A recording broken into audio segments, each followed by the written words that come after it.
Afternoon, sir. Afternoon, sir. Good afternoon, sir. Good afternoon, sir. Good afternoon, sir. So let me welcome you all, first of all, for the second semester. I hope that you all have been able to do quite well in your first term exam. Though I know that it's the first time that you have given an undergraduate level examination, you would have also had a learning experience in the process as to what kind of questions are asked.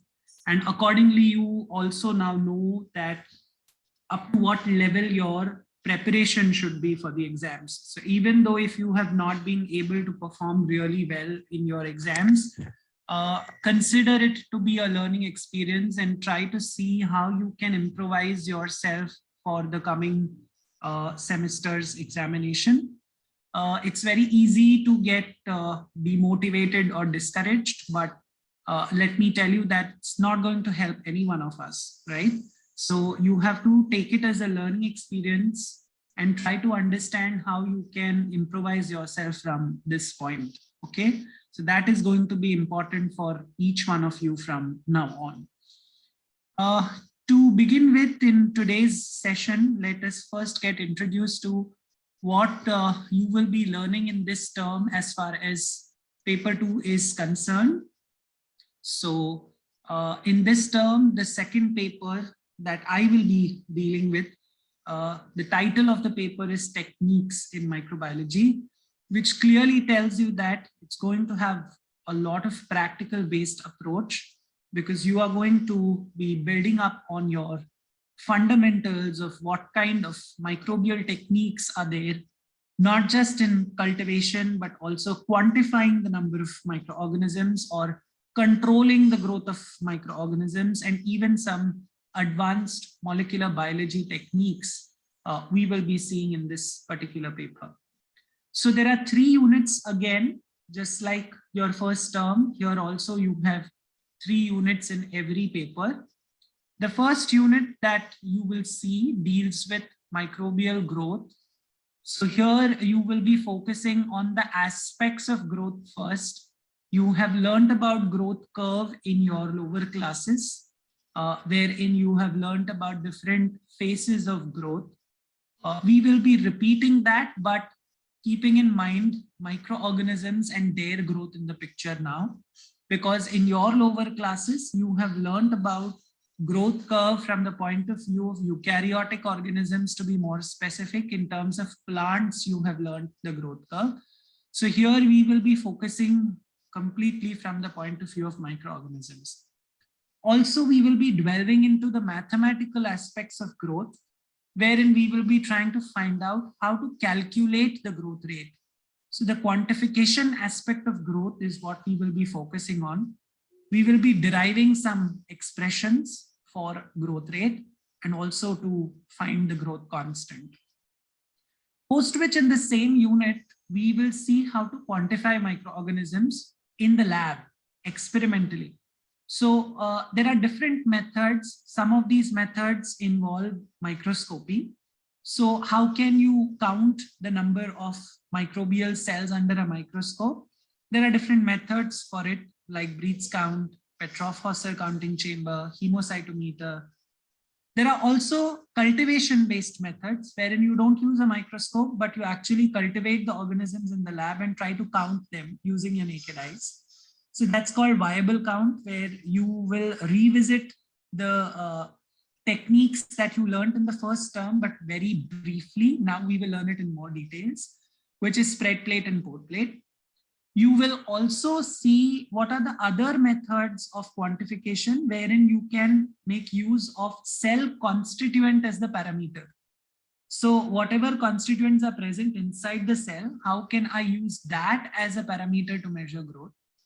Then there are some other simple experiments that you can perform in the lab, like turbidity measurements, which has again different experiments under it. You can make use of a technique called Brown's opacity tubes or spectrophotometer techniques to quantify microorganisms.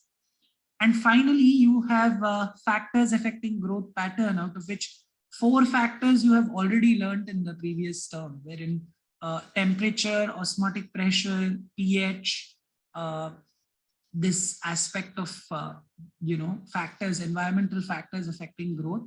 Oxygen, you have learned in the previous term, but we will add 2 more to the list this time, which is going to be pressure, atmospheric pressure, and we will also add radiation to the list. Okay, so along with the 4 factors that you learned in the last term, now we are adding 2 more here, which is radiation and pressure. That will mark the end of the first unit. The second unit basically deals with control of microorganisms. So in this control of microorganism sections, first we will get introduced to some terms and terminologies, which is very commonly used when you talk about preventing the growth of microorganisms. So after understanding how you grow microorganisms, it is time for us to understand how to deal with the microorganisms and stop them from growing, which is very important in pharma industries, food industries, several commercial setups. We want to avoid the growth of microorganisms. So you can use physical methods, you can use chemical methods for controlling the growth of microorganisms. So we will discuss about some physical agents first, okay, wherein there are several physical agents listed over here, like high temperature. In high temperature itself, which is heat, you have 2 types of heat, moist heat and dry heat. Lower temperatures, radiation, osmotic pressure, desiccation, which is nothing but drying or dehydration, as you can call it, or even using filters, which are bacteria-proof filters. Okay, so how do these physical agents work? What is their working principle? What's their mode of action? What are their advantages and what are their limitations? And where are they being used? What are their applications right now? How much significance do they have and where? That is what we will be focusing on. Then continuing to chemical agents, we will try to understand that what are all different chemical agents which are used to control microorganisms. We will try to understand their mode of action, their advantages, limitations, and their applications, and where are they applied. Okay, there are different groups of chemical agents which are used as antimicrobial agents. So we will be discussing all of the major groups over here. Post which we will understand that whenever you say that a chemical is or can be used as a disinfectant, how do you evaluate its efficacy? How do you come to know that, okay, this is an efficient disinfectant and this can be used? So what experimentation is done and how do you come to this conclusion that this is effective is what we will be studying over here. We will also see some of the chemotherapeutic agents. Now, please understand that when we use the term chemotherapy, people always think of cancer. Please understand that chemotherapy ka matlab hota hai any chemical that is used for therapeutic purposes. That could also be for an infection. So don't consider chemotherapy as something which is restricted only to cancer. Chemotherapy ka matlab hota hai you making use of any chemicals for therapeutic purposes. So we will be learning some examples of antibiotics, antimicrobial agents, which are used for therapeutic purposes, because even that will be considered as agents for controlling the growth of microorganisms. So we'll be learning about them in brief because it's just a tabulation that you will be looking at, because you learn about the details of these antibiotics in further classes. Okay, in FY, you're just getting introduced to them. Finally, it is very important to understand that when you are working with microorganisms in the lab, and especially if you're working with some pathogens, you cannot work in open environment with those pathogens. It's not possible. You need to have containment, okay, which means that you're restricting the letting out of these microorganisms into the external environment. That could be disastrous, okay? Imagine you working with a very pathogenic viral strain in your lab, and if that strain leaks out of your lab, it can give rise to an epidemic which would be very difficult to control. So we need to understand that there have to be some biosafety guidelines. So for this, there are different biosafety levels that have been prescribed. And according to the biosafety levels, you need to have an infrastructure of that kind to ensure that these pathogenic agents do not escape out. So we classify the organisms, we classify microorganisms into different biosafety levels. Okay, and accordingly, you need to have that kind of infrastructure if you want to work with those organisms in your lab. So what are biosafety levels and what are the different kind of infrastructure that you need according to those biosafety levels is what we will focus in this section. Going to the next, that is the third unit, we will focus on modern techniques in microbiology. Now, this will have different parts. First and foremost, we will get introduced to modern microscopy techniques. We have already learned some of the microscopic techniques in the previous semester. Now we will build over those fundamentals to learn some advanced microscopic techniques like fluorescence microscopy or confocal microscopy. Post which we will try to delve into some molecular methods, wherein we will look at some molecular biology techniques for microbial detection, wherein we will look at techniques like ELISA, which is enzyme-linked immunosorbent assay, which you have heard of in your health and disease chapter in 12th standard. I'm quite sure about that. So how ELISA is used for microbial detection and what are the different methods of ELISA? We will focus on that, or different types of ELISA.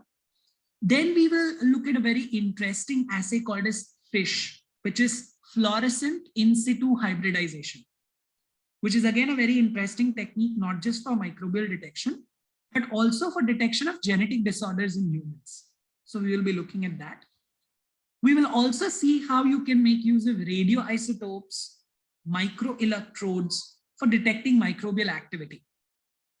Okay, especially in environmental niches like oceans or freshwater bodies like lakes and rivers, or even in extreme conditions like the polar regions where you want to study microbial activity, the radioisotopes and microelectrodes could be of great help.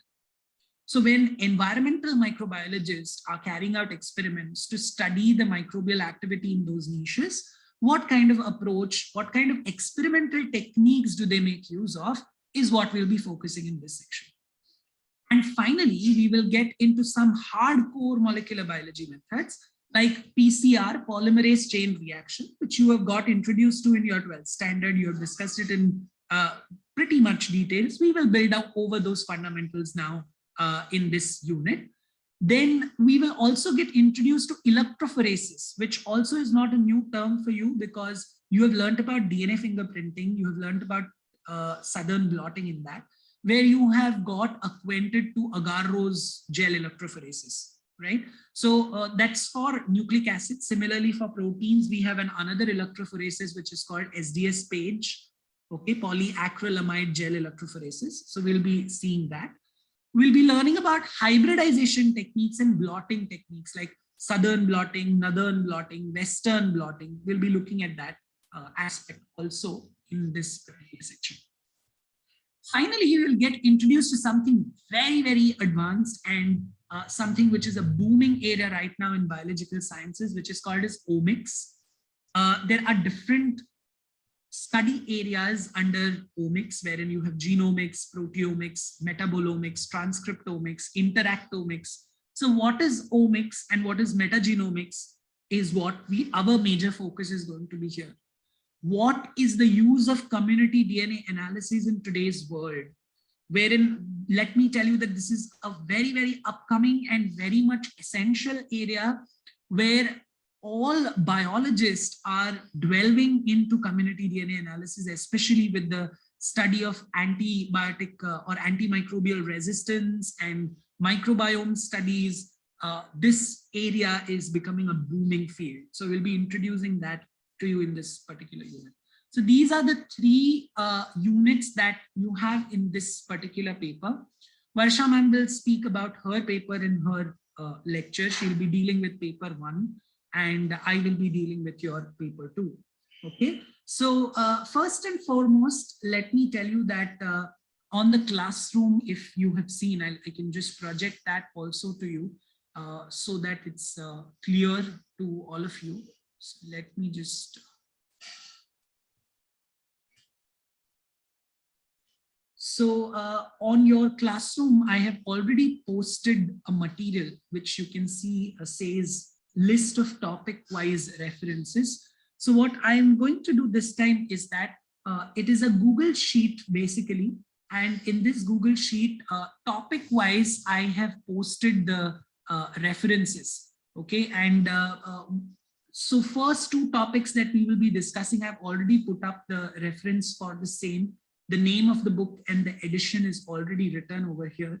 So you know where exactly to refer these two topics from. As and when we go on discussing the topics in the units, you will see that their references will be put over here so that, you know, even if you miss out on something and you are not able to get the book where you have written it, you have the list over here on the classroom. So this is just to make your work easy. But at the same time, I would recommend that when we are making your work easy, I would want you to be very particular, and you should see to it that you are studying or you're reading from these books on a daily basis, so that, you know, you would have already got an idea by just looking at the references that it's an extremely vast topic. And if you are not going to study on a daily basis, it's going to be difficult for you. Right? So please see to it that you study on a daily basis, you read about the topic once we discuss it, so that if you have questions and queries, we can always deal with that in our next lecture. Okay, so I think that is about the introductory part, and now we are all set to move into the topic that we have at hand first, which is the first unit on microbial growth. So to begin with, it's very, very important that we all know what growth is. If you remember, when you studied about growth in your 11th standard, you had this chapter called as plant growth and development. And most of you would remember that this chapter used to begin with differentiating that what is the difference between growth and development. Do you remember that? So you have to understand that growth is basically, oh, just a minute, I think it got paused.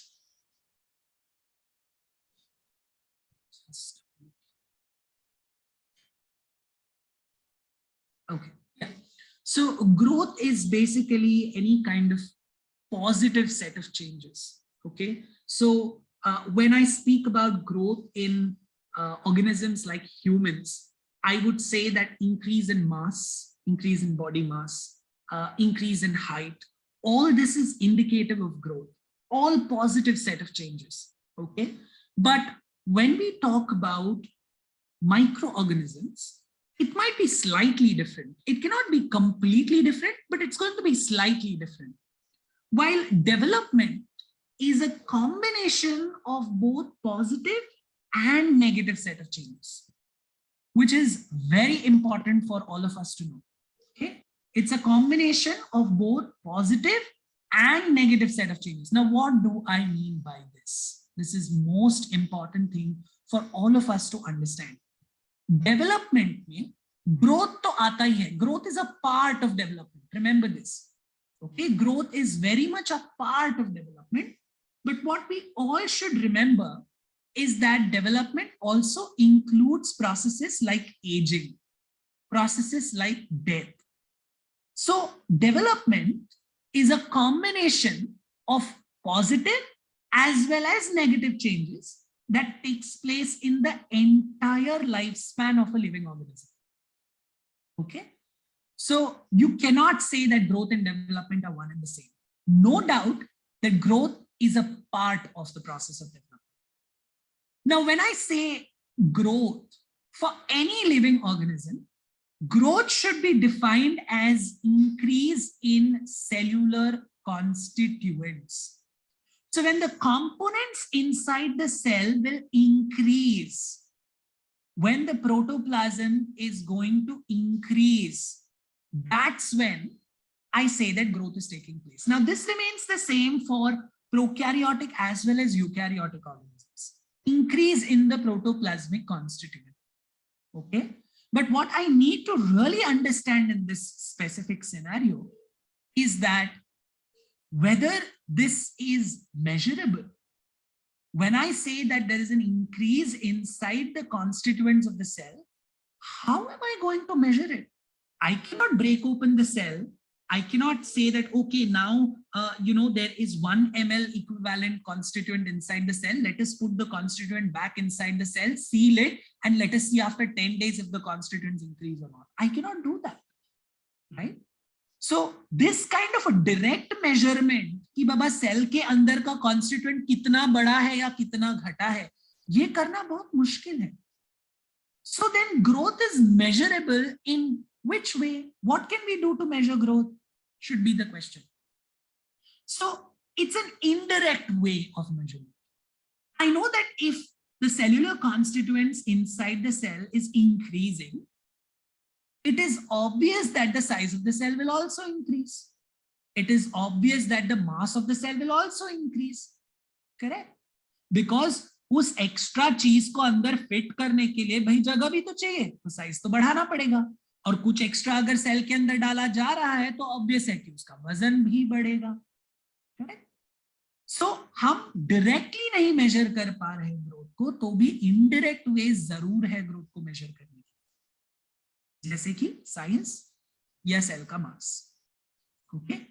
Now micro organisms में हमको ये समझना बहुत जरूरी है कि काफी सारे ऐसे ऑर्गेनिजम्स होंगे जहां पर न्यूक्लियर डिविजन्स पहले होते हैं देन द साइटोप्लाज्मिक डिविजन्स. अब तुमको ये बहुत अच्छे से पता है, जब भी तुम सेल डिवीजन के बारे में बात करते हो, सबसे पहले तो ये याद रखना कि माइक्रो ऑर्गेनिजम्स में growth is equivalent to multiplication. Okay. Growth के लिए यहाँ पर मल्टीप्लिकेशन भी एक पैरामीटर है कि कितने जल्दी फटाफट ये बच्चे पैदा कर. Okay. Now in this scenario you have to understand this that whenever we speak of cell division, हमारे दिमाग में पहले जो दो टर्मिनोलॉजीज आते हैं वो है माइटोसिस और meiosis. But please understand, mitosis और मियोसिस ये जो टर्मिनोलॉजी है ये हम बैक्टीरिया के लिए या किसी प्रोकैरियोटिक ऑर्गेनिज्म के लिए इस्तेमाल नहीं कर सकते. Mitosis or meiosis, this terminology is more relevant for eukaryotic cells and not for prokaryotic cells. But we very well know that in mitosis, we have two phases. We have karyokinesis and we have cytokinesis. Karyokinesis, that's division of the nucleus. And cytokinesis, that is division of the cytoplasm. We very well know that once karyokinesis is almost complete, that's when cytokinesis begins. But here you need to understand that in prokaryotes, it may happen that the nucleus may go on dividing, but that may not be accompanied by cytoplasmic division. So in such cases, you will see that a single organism has multiple nucleus, which means that it is multinucleate. It has more than one nucleus inside the cell. Such microorganisms which have more than one nucleus inside the cell, they are referred to as choanocytic cells. Okay, microorganisms which have more than one nucleus inside the cell are called as choanocytic cell. Here we are saying that the nucleus is dividing, but it is not accompanied by cellular divisions. Now, obviously, if the number of nucleus is going to increase inside the cell, isn't it obvious that the mass of the cell will also increase? Obviously, the size of the cell will increase. Yes, because I have to accommodate those nuclei inside. Correct? So that will be indicative of growth. Right? It's really funny. I'm sure that you all would have heard about this, that it's only in biology where division and multiplication are pointing towards the same concept. Because when we say that the cells are multiplying, it is equivalent to the cell being in the state of division. Right? So that applies to our microorganisms also. Now let us talk about how prokaryotes divide. What's the concept of cell cycle in prokaryotes? Because I already told you that it's not mitosis or meiosis. We have to understand that mitosis or meiosis, this terminology is something that is prevalent for eukaryotes. So eukaryotic microorganisms may follow it. So like fungi, they follow it. But prokaryotic microorganisms like our cyanobacteria or eubacteria or archaebacteria, they are not going to follow mitosis and meiosis. What they follow is what we call as binary fission. I'm sure this terminology is not new for you. Binary fission is the process by which our bacterial cells will multiply. And this image that you see on your screen right now is indicative of the process of binary fission. Please understand this. Okay. Now, what happens in the process of binary fission? Okay, so you have to understand that binary fission is wherein first you will see similar, just like mitosis, that the chromosome is going to replicate itself. It's going to make copies of itself. Because whenever a mother cell divides to form two daughter cells, you know that the chromosome also has to be distributed into the daughter cells, isn't it? So the process itself begins with the replication of the chromosome. What is replication of chromosome? Replication of the chromosome is making copies of the chromosome. Once the copying process is complete, the chromosomes will move towards opposite poles. And once it is moving towards the opposite pole, then the cell will begin the division of its cytoplasm.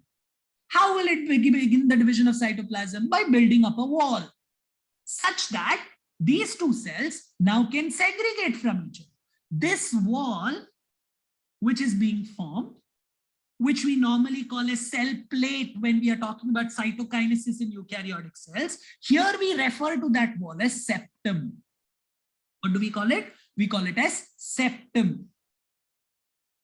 Okay, so we have to understand this, that septum is formed to divide that one mother cell into two separate daughter cells. Now, normally the septum will form at the center of the cell, okay, such that two daughter cells will be formed and they can be separated. Okay, and then each daughter cell can grow, can again get into the process of multiplication and generate more daughter cells. Now, binary fission is not the only way by which bacteria multiplies. There are several bacterial cells which will multiply by budding process, fragmentation process. Okay. Binary fission is the most common methodology, but that's not the only means by which microorganisms multiply, is what I want you to keep in mind. Okay. So very simple, straightforward process and much faster process. That's most important. Microbial multiplication is enormously fast as compared to, any eukaryotic cells multiplication. Cell division in eukaryotes, especially by mitosis, can be an extremely long and tiring process. In case of prokaryotes, it's an extremely fast process. Now, let me tell you that all information about prokaryotic multiplication is available because microbiologists, molecular biologists, cell biologists, they have dedicated a lot of time in understanding the cell cycles of Escherichia coli, Bacillus subtilis, okay, 1 gram negative, 1 gram positive, so that we come to know how do these organisms multiply. So on the basis of that, general strategy of multiplication has been laid out. Okay, there might be slight differences from one organism to the other. We don't deny that. But the general scheme, the general pathway of cell division remains the same. So this general scheme has two aspects. So which means that prokaryotic cell division will be divided into two aspects. What is the first aspect? The first aspect is where the chromosome will first replicate. The chromosome will be divided towards the opposite poles. And the second aspect is the cytokinesis, wherein septum is formed and the cells are separated. Okay. So let us now try and understand a little more details of this process of, multiplication in the bacterial cells. Now, please understand that prokaryotic chromosomes, they are circular. Okay, they are going to be circular. Now let me try and put this up in much better words for you. Just give me a minute.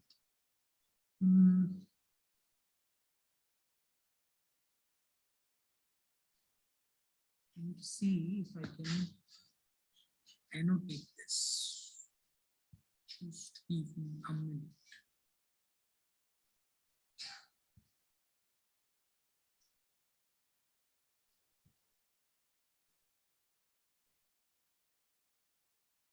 Yes.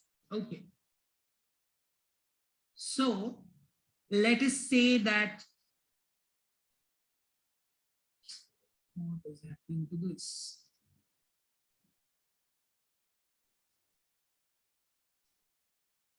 Not allowing me to annotate.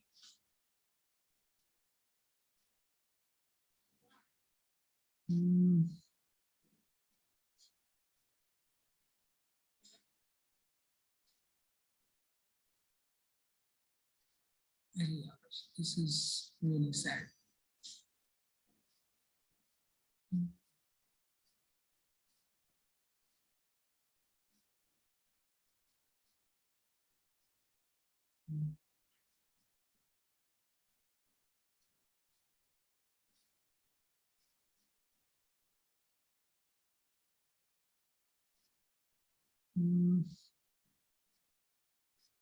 Okay, I think the only way that I can do this is to cast the whiteboard.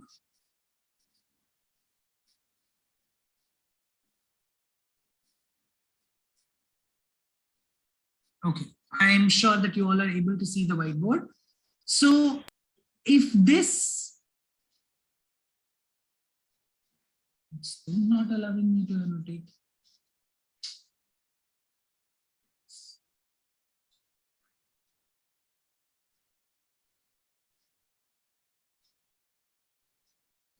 Okay.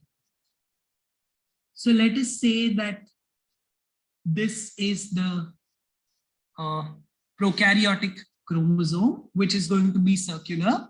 You have to understand that one point of this prokaryotic chromosome is going to be called as origin. Okay, and the exact opposite end of it is called as the terminus. These are two very, very significant terminologies that you have to understand.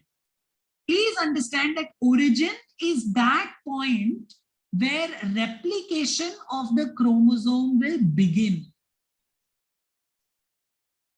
Okay, so origin or ori as it is called, it's the site where replication will start. So every circular chromosome has this single site where the replication process has to start. And also remember that there is going to be a site exactly opposite to the origin, which is called as terminus, and terminus is going to be the site where replication would stop. So ori is the start of replication. Terminus is going to be the site where replication has to stop. Is that very clear? So all your proteins which are required for DNA replication, all of those proteins will assemble themselves at this site which we call as origin. ये site पर सारे proteins को खुद को assemble करना पड़ेगा. All those proteins which are involved in the process of DNA synthesis, they will have to assemble themselves at this point, which we call as the origin. Okay, and from this side, you have to understand that your complex of proteins which is involved in the process of replication, we call that complex of proteins as replisome. What is replisome? Replisome is group of proteins which assemble at origin and are needed for DNA replication. So let us discuss these terms again. What was origin? What does origin stand for? Replication of chromosome Site will where- begin. It's the site where the DNA replication would begin. And what is the site where DNA replication would stop? Terminus. Okay. All your proteins which are needed for DNA synthesis, where they should assemble themselves? At Replication. At the origin. And what is that complex of proteins called? Replizome. Till this set of terminologies, everything is clear to you? Yes. Now, Yes, this sir. replizome will move in both the directions. Matlab, one replizome can move in the clockwise manner and the other replizome will move in the anti-clockwise manner. Why do we need two replizome complexes such that DNA replication can happen in both the directions? Because that is going to make the process much faster, right? So if this end is being replicated by one replizome and this end is being replicated by another replizome, the process is going to be covered much faster, and both of these replizomes will come and terminate themselves at the terminus. Okay, so you will very easily see that one entire copy of the chromosome is formed, and now these two copies can be segregated towards the opposite pole. Is this concept clear to all of you? Yes, sir. Replication, Suyash. We are talking about a single replication because you will see that both the complexes will come and terminate at this point itself. So it's not a double replication. Hope that is making the concept clear for you, Suyash. Double replication tab hota जब दोनों replizome पूरा circle complete करते, but यहाँ पर वो पूरा circle complete कर ही नहीं रहे हैं. They are coming and terminating at the same point. So जहां पर आकर वो टर्मिनेट होगा, वो दोनों एंड अगर आप जोड़ दोगे तो एक कॉपी बन जाएगा. समझ में आ रहा है सुयश? Is it clear? Yes, sir. Okay, fine. So I think then I can stop presenting this screen.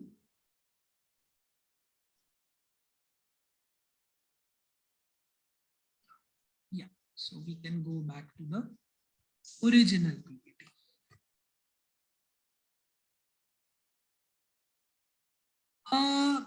There is only one origin site, Karan. So I don't think what you're talking about is number of origin is going to be applicable over here because एक chromosome में एक ही origin site है.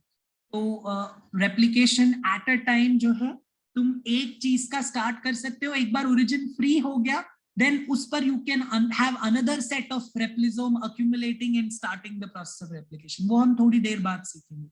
But origin का site एक ही होता है. Origin के multiple sites chromosome पर होने वाले नहीं. Okay. Now let us understand that it's a very, very important question that you should have in your mind, that once the chromosomes are replicated, we are saying that they move towards the opposite poles. But how do they move towards the opposite poles? Because normally when we talk about mitosis or meiosis, we know that there are cytoskeletal filaments, isn't it? Cytoskeletal filaments are responsible for segregating the chromosomes towards the opposite pole. वहां पर हम spindle fibers के बारे में बात करते हैं. Spindle fibers are responsible for pulling them towards the opposite poles, जिसमें अलग-अलग type के filaments के बारे में हम बात करते हैं normally, right? But यहाँ पर prokaryotic organisms में spindle fiber तो है नहीं. तो फिर क्या होगा?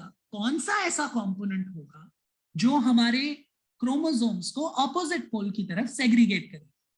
So the answer to this question is MREB. MREB is a protein. Okay, it doesn't have any full form over here. It's just a protein involved in the process of separation of chromosomes. This protein is very, very similar to a eukaryotic cytoskeletal filament called as actin. Actin, tubulin, intermediate filaments, ये सब eukaryotic cytoskeletal filaments के नाम है. MREB काफी similar है to actin. Okay, and this MREB is responsible for segregating the chromosome. It is responsible for pulling the daughter chromosomes apart from each other and pushing them towards the opposite poles. Now, how MREB has been able to do this study has been carried out in different research laboratories who have tried to study the prokaryotic cell division mechanisms. So they have said that MREB shortens itself to pull these two daughter chromosomes apart from each other, away from each other towards the opposite poles. And what you see in the image on the slide is that spiral shaped structure, which is MREB. Okay, the exact mechanism of MREB's action or mode of action is still something which is not very clear, but they have been very successfully able to mutate MREB, wherein they have tried to make it non-functional. Okay, क्योंकि वो कहते हैं ना कि जब भी किसी चीज का आपको फंक्शन पता करना हो तो उसको आप इनएक्टिवेट कर दो. जब आप किसी चीज को इनएक्टिवेट कर देते हो तो ऑटोमेटिकली गड़बड़ होगा, कुछ ना कुछ तो गड़बड़ होगा. और गड़बड़ क्या हुआ है इसके ऊपर से आप अंदाजा लगा सकते हो कि भाई इसका फंक्शन क्या है. Very commonly it is said, you know, जब कोई चीज नहीं होता तब उसकी कीमत समझ में आती है. That's the same logic that has been used to find out the function of so many things in biology, that you just inactivate that thing or delete that thing and you come to know that what it is responsible for. So people have mutated MREB and they have found out that if MREB is mutated, it is not able to utilize ATP, it's not able to utilize energy, and chromosomes fail to segregate. They do not separate towards the opposite poles. So this has been found out and it has been experimentally proven, which shows or which proves that MREB indeed has a role. It indeed has a role in segregation of the chromosomes. But how exactly is it doing this is something that needs to be found out as yet. Okay, but its role is very clear in segregation process. Okay, so that's about the replication and the chromosome partitioning part, which means separation of the chromosomes. Partitioning here, this terminology has been used to focus on separation of chromosomes.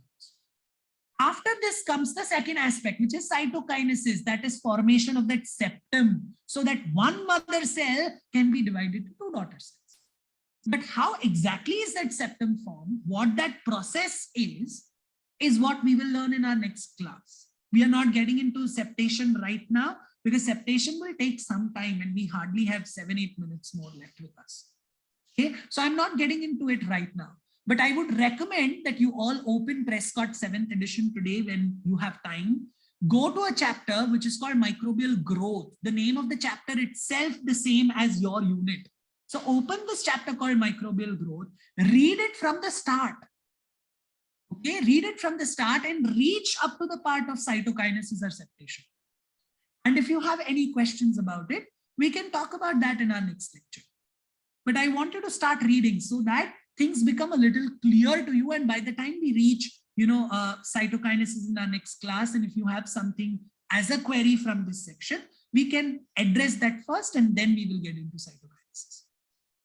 It's very, very important that you are studying on a daily basis. I'm warning you again, it's a very elaborate syllabi. If you're not going to prepare yourselves on a daily basis, it will be difficult. And for your internal class test for this paper, I'm telling you now itself that entire unit 1, that is entire unit of microbial growth, will be your syllabi. So it's better that you start preparing right from now. Okay?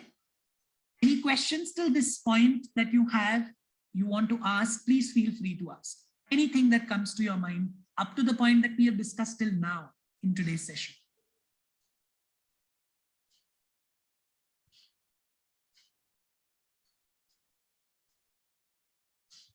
So, you know, many a times when you are not able to measure growth directly, Hemant, people ask, is it really real? Until and unless I am able to prove something, people will not believe it, right? So because I'm not able to prove directly that the cellular constituents are increasing inside the cell, the question could be, is it real?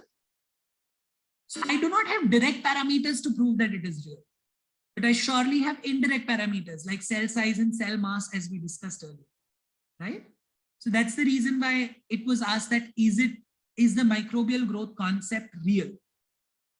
So we may not be able to prove it directly, but surely there are parameters to prove that indirectly. I hope that answers your question.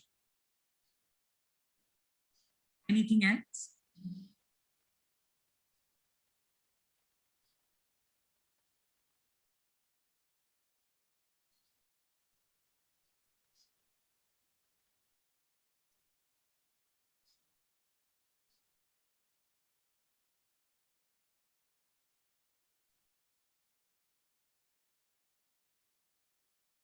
Okay, sounds great. So I think we can stop for today at this point. And we will be meeting on Friday now, because Friday, Saturday, and Monday is when we will be meeting. Okay, and so we will have to now wait till Friday to start with the rest of the part. Till then, I think you have a good amount of time to go through Prescott. Yes, obviously, point of origin, every chromosome will be copied as it is. So I don't understand what that question would mean, that point of origin itself be replicated. So every chromosome is going to be copied entirely. So the point of origin has to be there. Otherwise, how will the daughter chromosome start its process of replication again? Isn't it? Okay, yes, Sakshi. Data forms, please remember, students, that you have been mailed 3 form links. You will have to fill those 3 form links. Please understand that in college level, every year we collect data from students about different activities that they have been involved in. This is essential for several rankings and grants that the college gets for research. Okay, and at the same time, it helps us to write recommendation letters for you in the future. Whenever you need recommendation letters from us for applying for your higher education in India or in abroad, we need to have an overall purview of what you have done during your undergraduate studies at RUIA.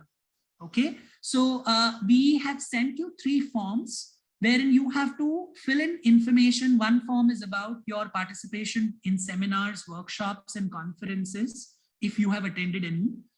Remember that you need to provide proofs, either in the form of certificates, which you will have to upload. You can see that form. It asks for all the details. Similarly, if you have participated in any sports or cultural activities at college, intercollegiate, inter-university, state, national, international level, you can put up that. But remember that all this is from June 2021 to December 2021, not before that. Okay, June 2021 to December 2021.